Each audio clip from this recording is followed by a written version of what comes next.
Okay, so today is August 8th, 2025 in New Goloka, Hillsborough, North Carolina, and this is the appearance day of Lord Balarama.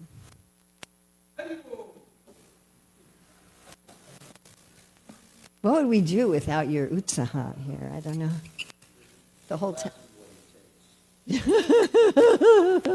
I think he just takes Harinam. Okay, so I've shown this before, but I added a few slides and I added some music this time. And I adjusted some slides around from Maharaj's comments last time I showed it. So this is about who is Balarama, his pastimes in Vrindavan, his pastimes in Mathura, and his pastimes in Dwarka.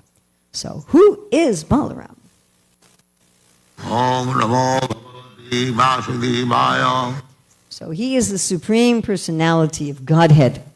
And Krishna is the fountainhead of all incarnations, but Lord Balarama is his second body. Krishna is the primeval Lord, and his first expansion is Balarama. Advaitam Achyutam Anadim Anantarupam. Anantarupam can mean that his form is unlimited, but it can also mean that he has unlimited forms.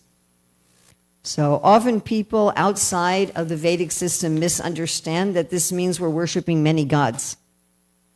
But actually God can have unlimited forms. Even in our present conditioned life, we change our form somewhat according to our mood and circumstance, isn't it? How we dress, maybe how we do our hair, or, we may look remarkably different according to what our activities and mood are.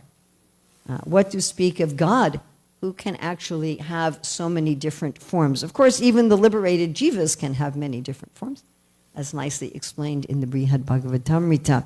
But what to speak of the Lord who can have unlimited forms.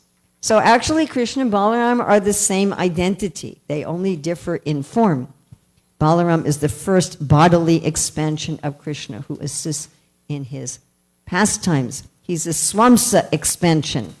So there's no difference in the potency, right? We are the Vibhinansa expansions, and therefore we have a lot of difference in our potency with that of the Lord. He's the chief among the first quadruple forms. He's Krishna's foremost existence. And the Lord of Swetadweep expands himself as Sesha Nag. Now this concept is very difficult for our preaching in Africa. So with our Ishopanishad in Africa, we had to change the cover because the Africans wouldn't buy anything with a snake on the cover.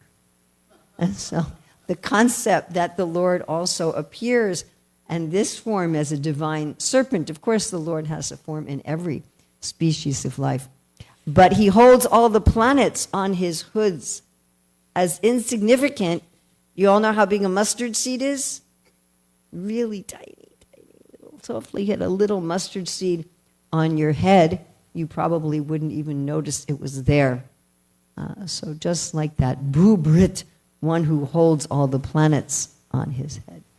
When I got second initiation, one of the devotees getting first initiation, the other devotees had picked out the names and they said something, I don't remember what they said. And Prabhupada said, "What is that name?"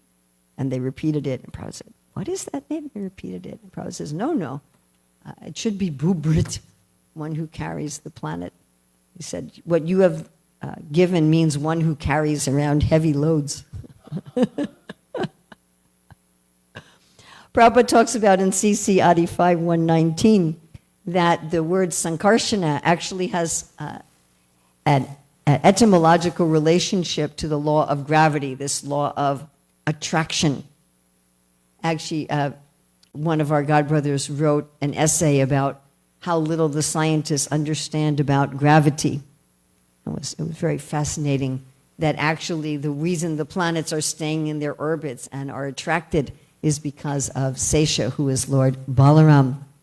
And he's the original shelter of the Purusha, from whom the world is created and in whom it's dissolved. And this Sankarshana, whose transcendental pure goodness is a partial incarnation of Nityananda Balarama. Balarama presents Krishna, therefore he is the original guru. Prabhupada mentioned this in a lecture in Mayapur in 1975. He says, any bona fide guru must be a representative of Balaram or Nityananda. Actually, Srila Prabhupada would say the guru is not exactly a particular person, but guru is a principle. Guru is the truth. And any jiva who's representing that truth, he is guru.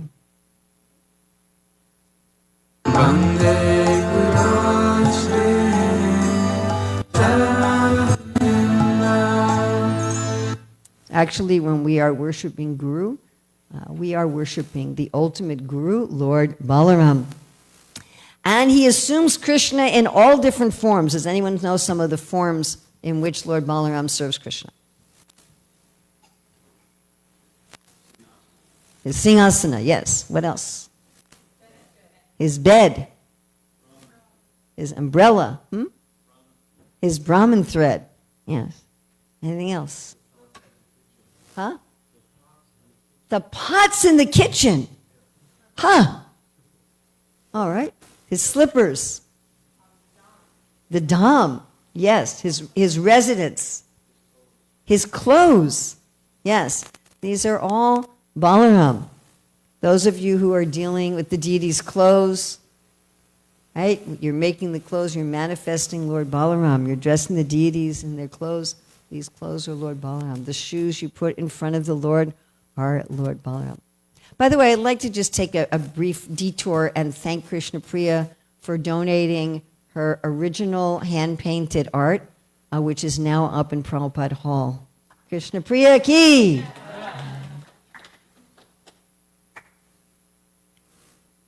So we want to look at Balaram's appearance.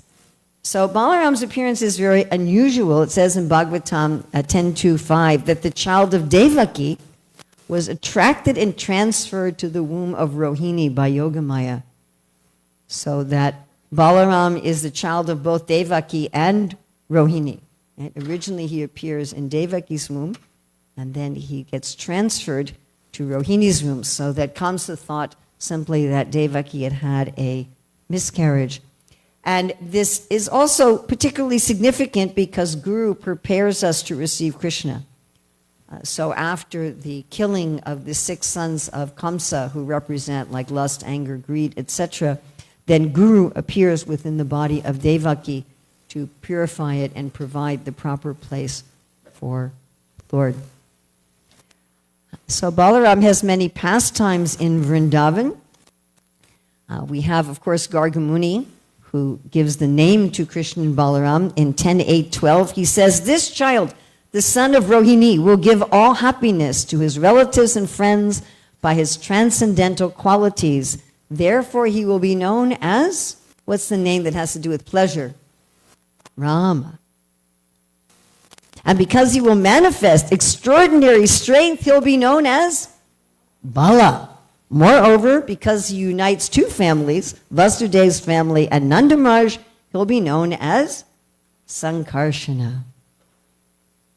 So in the purport to 138, Srila Prabhupada mentions that Balaram exhibits the beauty of the Supreme Lord. You open my eyes to your wonders new. You capture my heart with this love. 'Cause nothing on earth is as beautiful as you. That's a Christian song written for God, by the way. It's not a love song. So in 10.8.52, it states that Krishna, along with Balaram, increased the transcendental pleasure of Nandamaj and the inhabitants of Vrindavan. Prabhupada often talks about how mostly the religions of the world worship God as the Father. But generally our relationship with our parents is taking from our parents, correct? We generally think, oh, my parents, they're going to give me food, they're going to give me money, they're going to give me shelter, they're going to give me this, they're going to give me that. But Prabhupada talks about how our Vaishnava concept is that I can become the father of God. Not that I become Nandamaj, but I can become in that mood of the father of the Lord, which is this manifestation, I'm going to serve my child.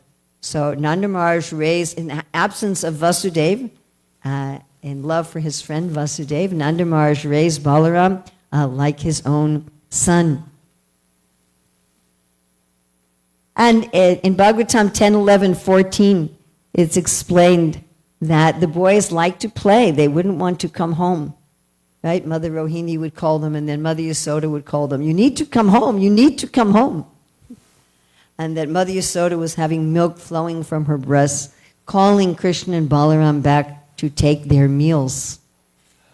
Mm-hmm.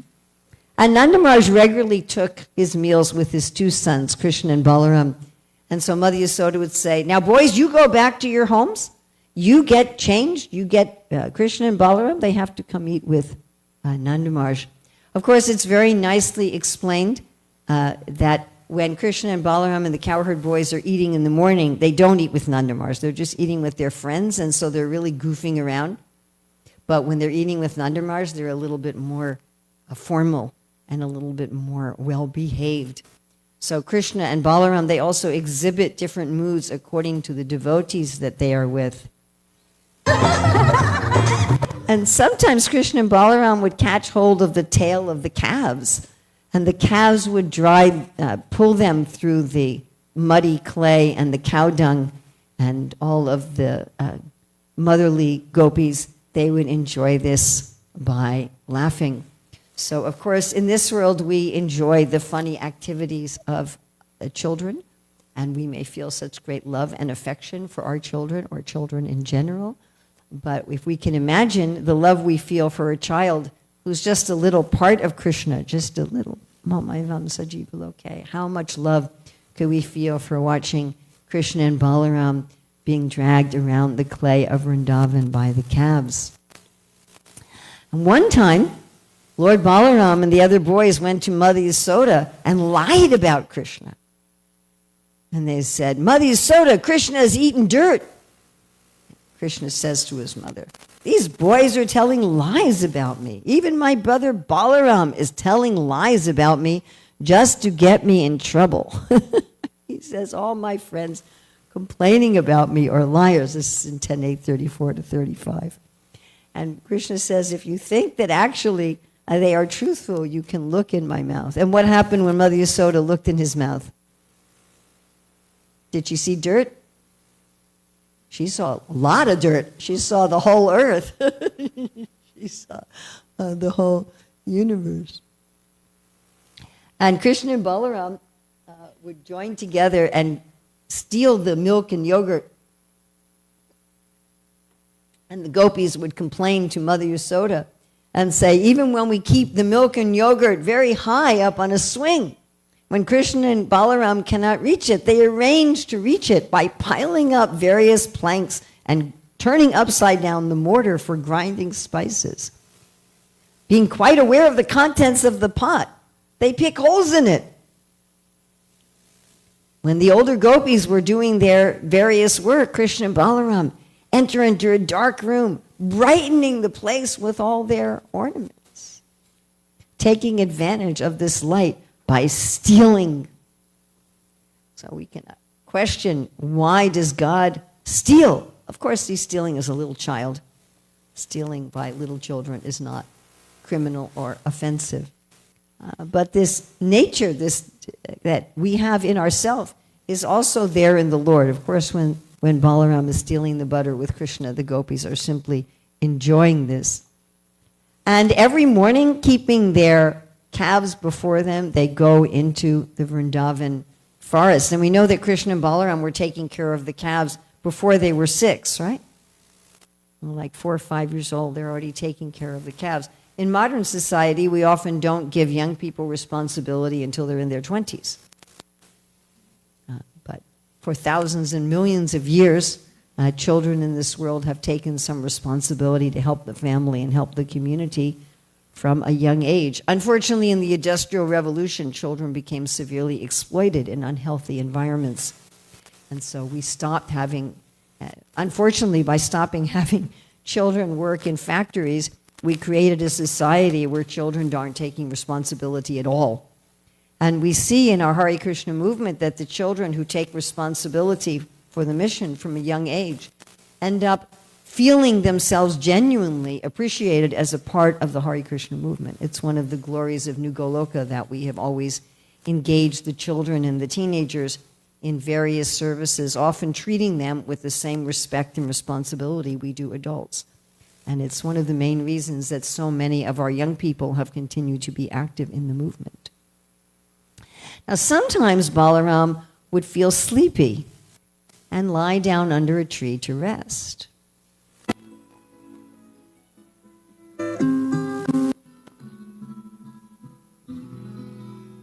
Then Krishna would massage his feet to help him feel rested. So, of course, the Lord doesn't rest and sleep like we do, that we have to restore our bodily functions, but simply for pleasure. So here Krishna is taking the role of the younger brother who's massaging the feet of the older brother. And the cowherd boys, who have this sense of equality with the Lord, they're just lying down next to the Lord, right, without any awe and reverence. And they would like to herd their animals in the forest by the bank of the Yamuna.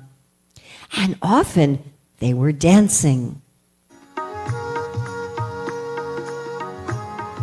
Well, the other boys were dancing, O king. Krishna and Balaram would sometimes accompany them with song and musical instruments.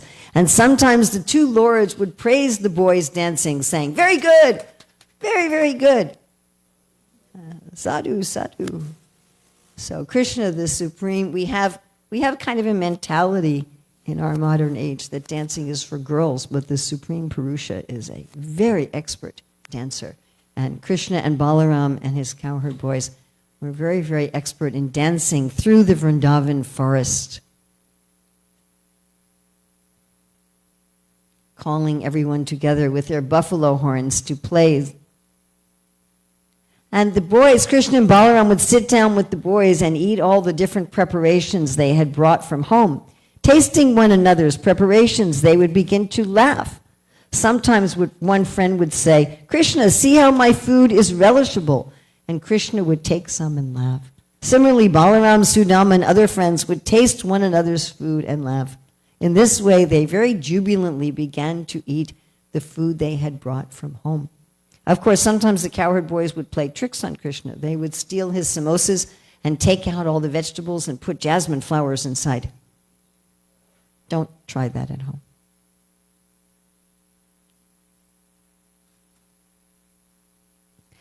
Now, we know that Lord Brahma stole the cowherd boys and the calves, right? Balaram wasn't there that day. Balaram was home for his birthday. And when Krishna was eating with the boys and the calves wandered away. And when the boys went to look for the calves, Lord Brahma took advantage of the situation to steal the boys and the calves. Then Krishna expanded himself as all the boys and calves. And it's explained by Srila Vishwanath Chakravarti Thakur that one reason he did that was so Balaram wouldn't feel separation from the boys and the calves, but also because the cows and the parental gopis and gopas, they all had some desire to have Krishna as their child. So this way, they got to do so. And these expansions weren't exactly the same as the original because they had a different rasa with their parents than the cowherd boys or the calves did. And such was evident just a few days before Lord Brahma came back, when the cowherd men were on top of Govardhan Hill with the cows, and the calves were at the bottom. Now, since those calves had been born, other calves had been born, and often among animals, not all animals, elephants aren't like this, but often among animals, once they have a new child, they slacken their relationship with the older children. But these cows were so much wanting to see these calves, who were actually Krishna, that they ran down Govardhan Hill. So who here has been to Govardhan Hill? Who's been to Govardhan? Govardhan Hill's very what? Rocky and big rocks. Do you think you could run down Govardhan Hill? And it would be very difficult unless you're a monkey or a goat. But the cows were running down Govardhan Hill. It said they had joined front and rear legs, and they were running. And how did the cowherd men feel when the cows were running down Govardhan Hill? They felt very ashamed. What else? Frustrated, angry. So these are pure devotees of the Lord. Generally, they're successful in their service. But in this case, they were a failure. They were not able to keep the cows from running down Govardhan Hill. Sometimes in our service, externally, we appear to be a failure. Yes? Sometimes we really try to do some service for Krishna. We put a lot of time, energy, maybe money, maybe we engage other people, and it doesn't work. Yes? So this happens even to the cowherd men in Vrindavan. Of course, this failure of the cowherd men was to glorify the cows and their deep attachment to Krishna, that the cows loved Krishna so much that they're willing to run down rocky Govardhan Hill even though the men are yelling at them and probably waving sticks at them, just to see Krishna. My dear friends, if we don't have this much attachment to Krishna, we're not going to go there. Yam yam vapi smram bhavam, whatever we think about. If our attachment to Krishna is casual, we're going to have some deep attachment to something else or somebody else. Therefore, Srila Rupa Goswami says the price for attaining Krishna Bhakti is loyam, greediness, intense greediness, that one is willing to just run to Krishna. And the Bhagavatam says, even if you run with eyes closed, you will not slip or fall. That doesn't mean physically that you should run up the temple room stairs and think I won't fall down the stairs. That's not what I mean. This is speaking metaphorically, that one should be eager to run to Krishna without concern that, oh, what will happen? What will happen if I run to Krishna? So Balaram, seeing this, seeing these cows running to their calves, even though they had newer calves, and then seeing the men when they came down the hill, forgetting all their anger and frustration and smelling the heads of their children and crying in happiness, Balaram's like, what's going on? What's this mystic power? Is it a demigod? Is it a demoness? This is from Bhagavatam 10, 13, 35 to 37. He says, it must be Krishna's illusory energy. And this particular interchange where Krishna had engineered all this, and Krishna himself, in his expansion as Balaram, didn't know what was going on. So how amazing is this? Imagine if you could throw a surprise party for yourself. So that's what Krishna is able to do this. In one is Krishna. He's very aware of this expansion. As Balaram, he's not. Right? And so Balaram has this astonishment. Krishna speaks so wonderfully to Balaram. This is from 10:15:6, where he's going and glorifying Balaram in so many ways. And he talks about the bees. Krishna says to Balaram, "O original personality, these bees must all be great sages and elevated devotees, for they are worshiping you by following along the path and chanting your glories, which are themselves a holy place for the entire world. Although you have disguised yourself within this forest, they refuse to abandon you." So it's explained that the bees are with Balaram even in his most intimate pastimes. We know in the Bhagavatam it's explained that the very beautiful, sweetly singing birds, the Bhagavatam says the birds are evidence of Krishna's what? Artistry. They will stop singing to listen to the bees. We don't think of the bees humming. Like people will listen to recordings of birds. I don't think anyone listens to recordings of bees. But in the spiritual world, the birds are worshiping the bees for their exalted devotion, and then they're humming. They're always reciting the glories of the Lord. Srila Bhaktivinoda Thakur says Dhenukasura represents Tamagun. And Bhaktivinoda Thakur says, although the other anarthas represented by the other demons are Nista, Ridyantasta Abhadreshu, Vidyanoti Suridsita, that Krishna is cleansing our heart of the impurities that for Tamagun and Rajagun, we have to get rid of these ourselves with the help of Guru, as represented by Balaram. This Tamagun kicks Balaram in the chest. Yes, in the mode of ignorance, we are very disrespectful to the Lord. And Pralamba represents Rajagun. And Pralamba is very interesting because he looked like a devotee. He looked like a devotee. And the cowherd boys and even Balaram couldn't tell that he was actually a demon. So we shouldn't be so hard on ourselves if sometimes we misconstrue somebody's motives. But Balaram, when he's being carried by Pralambasura, because Pralambasura was in Krishna's group and so he lost the game, Balaram gradually gets so heavy that Pralambasura can't carry him, and Pralambasura couldn't use any energy to maintain his cowherd boy form. So then Balaram's looking and he says, how is it this carrier has changed in every way? And he knocks him out and kills him with his fist. One time Krishna was deep in the coils of the Kaliya serpent for hours, and the residents of Vrindavan were almost dying. Sanatana Goswami explains that Balaram said, "Oh Krishna, Krishna, these people are not your associates in Vaikuntha. They are not your monkey associates. They're not the Yadavas. They are the people of Raja. You are their only life and soul. They are dying now. Lord, I have no power to save them. They are now lifeless, merciful Krishna, only friend of the people of Raja. Please give up this pastime, or your gentle heart will become filled with grief." And this way, Balaram convinced Krishna to get out of Kali's coils and fight with him. So one time when both Krishna and Balaram were dancing with the gopis, Sankachuta came and he started taking the gopis away. He began carrying them off toward the north. So Govinda chased the demon wherever he went, eager to take his jewel. Meanwhile, Balaram stayed with the women to protect them.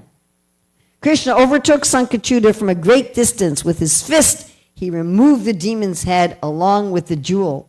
Having killed the demon and taken away his jewel, Krishna gave it to his brother Balaram, as all the gopis watch.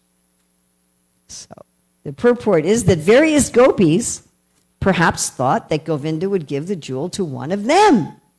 So to prevent rivalry between them, Krishna gave the jewel to Balaram. That's from 10:34:20 to 32.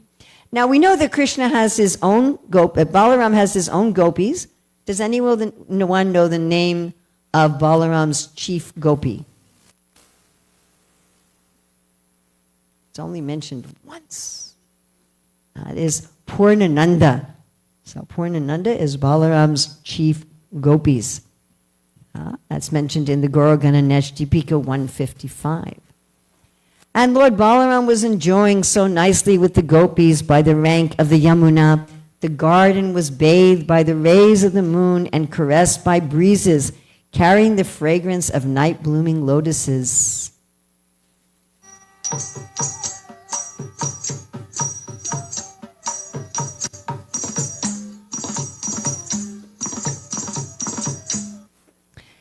And while they were dancing, Lord Balaram wanted the Yamuna to come close so they could have pastimes with her. But she didn't come, thinking, oh, Balaram has been drinking Varuni. He doesn't know what he's talking about. And so Lord Balaram threatened her with his plow and started to drag the Yamuna. Looking at Balaram's pastimes now in Mathura. Why are you leaving Vrindavan? Why are you leaving Vrindavan? So we know Akrura took Krishna and Balaram away from Vrindavan, and there they stopped at the Yamuna river for Akrura to take bath and chant his Gayatri. And as he was immersing himself in the water, he suddenly saw Balaram and Krishna. There he saw Anantasesh, the lord of the serpents, receiving praise from the Siddhas, Charanas, Gandharvas, and demons, who all had their heads bowed. The personality of Godhead, whom Akura saw, had thousands of heads, thousands of hoods, and thousands of helmets. His blue garment and his fair complexion, as white as the filaments of a lotus, made him appear like the white Kailas mountain with its many peaks. So Krishna and Balaram, of course, went to Mathura with the main motive of killing Kamsa, who had been persecuting the devotees. Sometimes Krishna allows the demons to have power for some time, but he always finishes them in the end. And after Krishna killed Kamsa and Balaram killed Kamsa's brothers, then they went to study at the request of their parents with Sandipani Muni.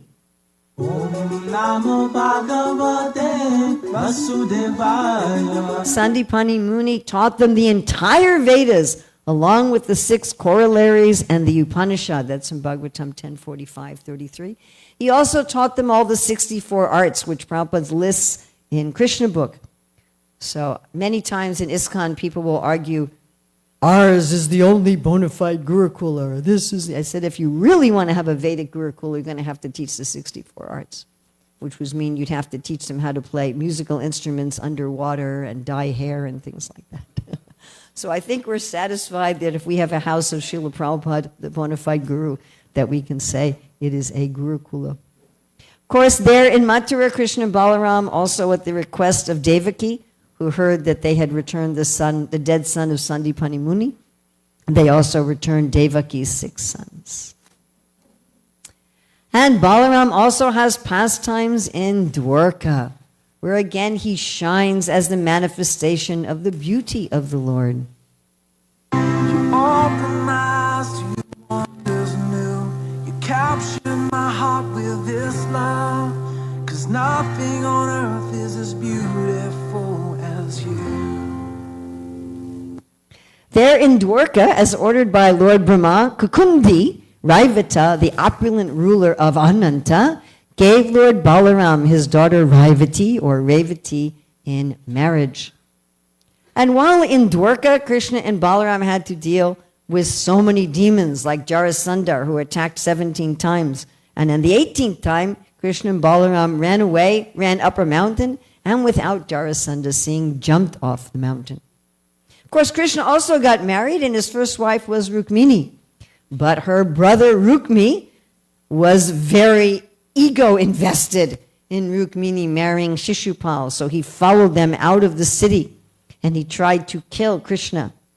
Krishna was going to kill Shishupal, but Lord Balaram convinced him not to. In Bhagavatam 10:54-39, he said, a relative should not be killed, even if his wrongdoing warrants capital punishment. Rather, he should be thrown out of the family. Since he's been already killed by his own sin, why kill him again? And then Balaram said to Rukmini, you know, Kshatriyas even have to kill family members who are evil. And then he talked to her about how you're not this body. Balaram said to Rukmini, your attitude is unfair, for like an ignorant person, you wish good for those who are inimical to all living beings and who have done evil to true well-wishers.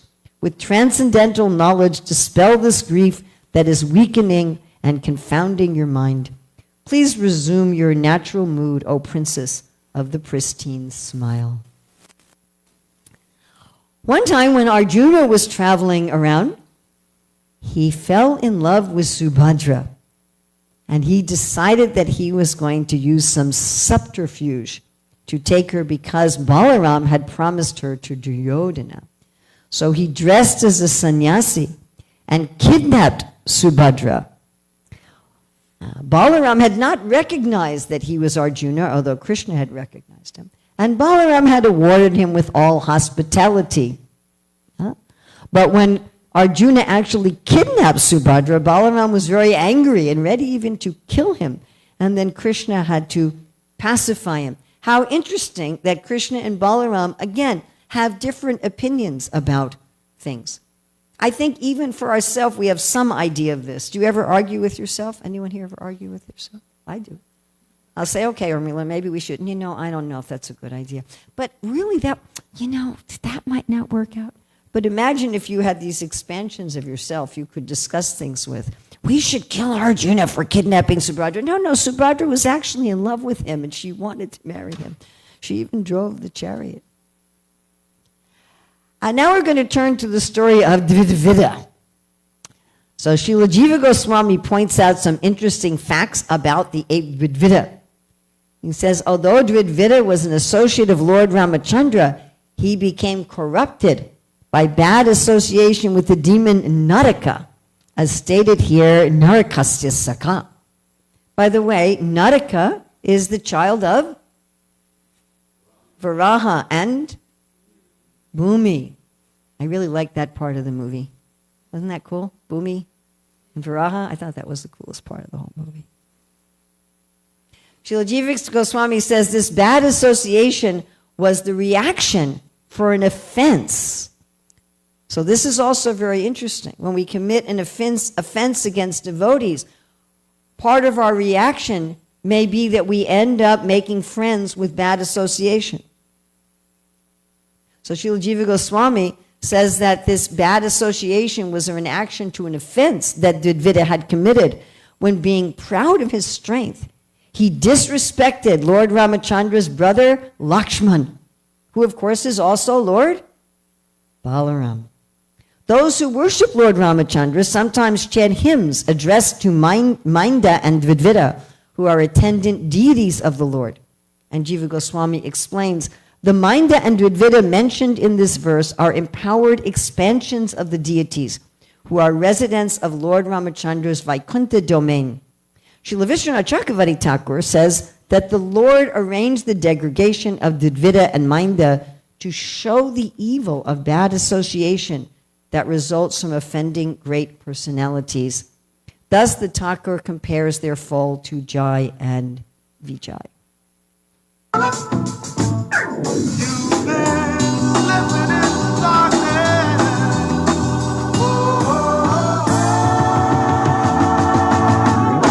Pretty soon you're gonna pay.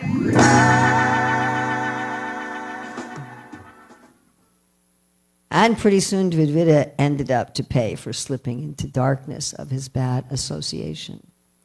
So Balaram was enjoying with so many beautiful girls, and they were laughing and joking and dancing, and Dvidvida had already been harassing a lot of the neighboring kingdoms, stealing, raping, destroying, burning, and he heard this nice singing and went there attracted by Balaram and the girls. He started showing his teeth, he started showing his rear end, and the girls responded with just simply laughing. But then Dvidvida started attacking Balaram with stones, with tree trunks, and finally with his fists. The whole area became treeless, and finally Balaram killed him with his fists. At one point, Samba went and he kidnapped Lakshmana, the daughter of Duryodhana, during her Swayamvara, at which point the Kurus arrested him. When this news came to the Yadavas, Lord Balaram went to Hastinapur to try to make peace. But they simply disrespected Krishna to Balaram. So Balaram says, this is from Bhagavatam 10:68, 39 to 41. Just see how these puffed up Kurus are intoxicated with their so-called power, like ordinary drunken men. What actual ruler with the power to command would tolerate their foolish, nasty words? Today I shall rid the earth of the Kauravas, declared the furious Balaram.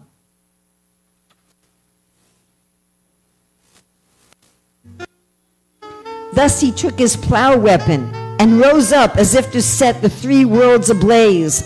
The Lord angrily dug up Hastinapur with the tip of his plow and began to drag it, wanting to throw all of Hastinapur into the Ganges.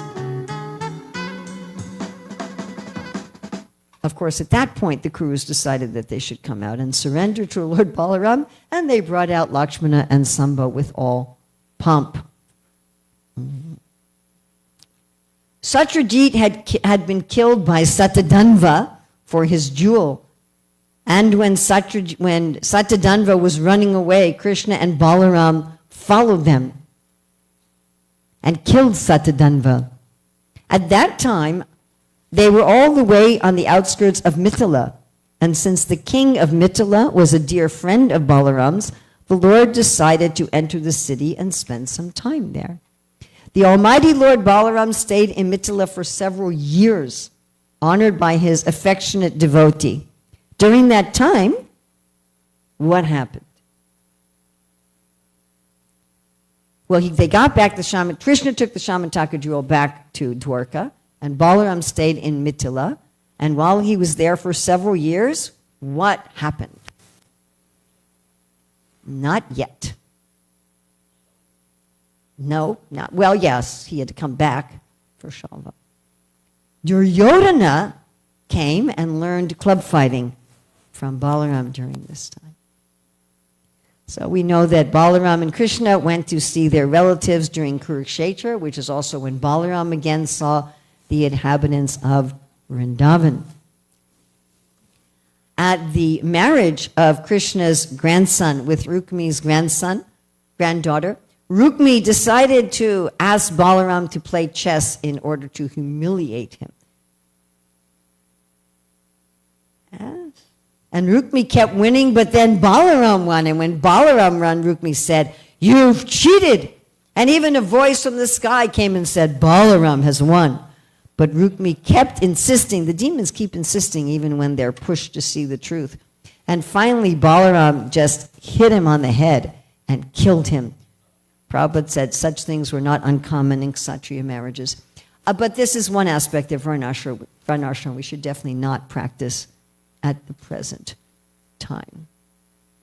As far as the fighting with Shalva, that was a great battle. Oh no, this is Manasura. This is a fighting with Manasura.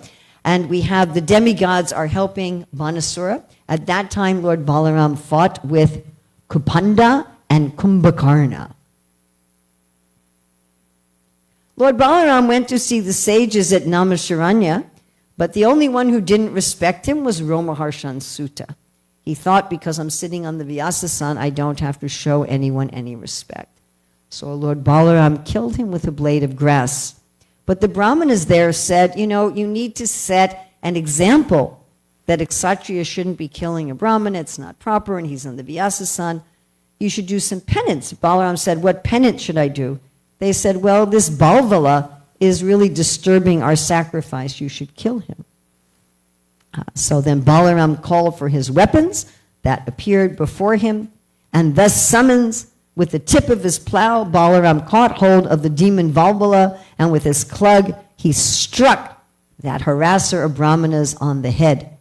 He resembled a mountain struck by a lightning bolt. Balaram then took Vanaprastha. He retired from fighting, and he went to visit the holy places. He came to Prayag, the ashram of Pulahamuni, and he went to the mouth of the Ganga. He met Lord Parasuram, bathed in the branches of the Godavari River. He met Kartikeya, gave 10,000 cows in charity, went to Sri Rangam and Tirupati. He saw Durga at the southernmost point of India, and he saw Agastya Muni deep in meditation. He went to Falguna Tirtha, where he gave away 10,000 cows, and he entered the Dandaka forest. At that time, he heard about the fighting going on at the Battle of Kurukshetra. He concluded that the earth was relieved of her burden. When he went to see, he saw that Duryodhana and Bhima were fighting with clubs. He tried to stop them. Everyone else was silent. And the Lord said, Duryodhana, Bhima, listen, you warriors are equal. Bhima is stronger and Duryodhana has more skill. Please stop this fighting. But they wouldn't listen to him because they were doing anusmaram of all the insults and all of the fights that had happened over the years. Instead of mam anusmaram yudhyacha, as Krishna says, think of me while you fight. Anu means to follow. So anusmaram means you're thinking over and over again. So instead of thinking over and over again about Krishna, they thought over and over again about their insults. So Balaram decided he was going to leave. He went to Dwarka, where he was greeted by Ugrasena and other relatives. He returned to Naimisharanya, where the sages engaged him in performing various types of sacrifice. Lord Balaram bestowed upon the sages pure spiritual knowledge by which they could see the whole universe within him and also see that he was pervading everything. Then, with his wife, he did the Abhabrita bath, and the beautifully dressed and ornamented Balaram, encircled by his immediate family and other relatives, looked as splendid as the moon surrounded by its rays. When all the Yadavas and the other warriors died, Krishna watched Balaram sit down in meditation on the seashore. As Balaram became absorbed in trance, the many-hooded divine serpent Anantasesh came out of his mouth. Worshipped by Varuna and the other gods, the serpent went toward the ocean and vanished.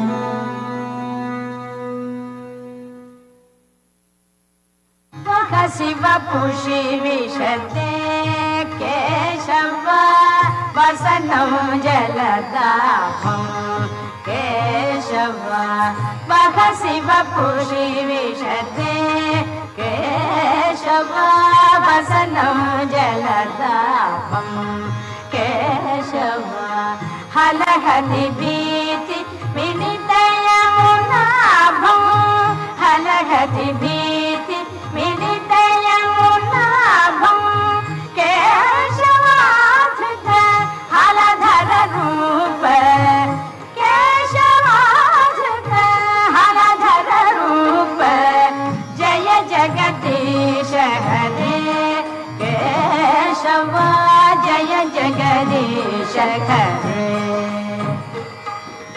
Thank you very much. Balaram ki! Srila Prabhupada ki jai. Without Srila Prabhupada, how would any of us know anything about Krishna and Balaram and all of his wonderful pastimes? Srila Prabhupada ki jai.